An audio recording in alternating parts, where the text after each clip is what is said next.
Në këto momente janë duke u mbajtur garat e matematikës të klasëve 6 dhe deri të 9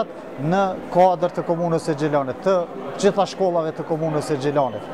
Në këtë garë janë duke marrë pjesë dikon mbi 130 nxënës, një numër rekord, dhe kjo dëshmon se është interesimi jashtëzakonisht i madh për garën e matematikës, e cila ka vite që po dëshmon se është një nga garat më të suksesshme, më transparente, më e qëndrueshme dhe më e kapshme edhe për fëmijët. Kjo na bën neve mësimdhënësve me dije që punojmë edhe të jemi në shërbim tyne edhe më shumë.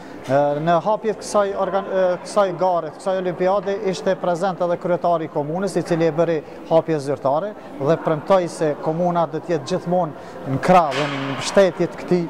institucioni, këtij eventi që po zhvillohet në këtë. Nga kjo garë duhet të dalin 12 nxënës më të mirë, nga 3 klasës 6, 3 7-ës, 3 8-ës dhe 3 9-ës, ndërsa 8 nxënës me 24, 25 dhe 26 maj do të na përfaqësojnë në Durrës në garat gjithkombëtare. Do me thonë dalin 3 nxënës të klasëve 7, 3 të 8-ave dhe 2 të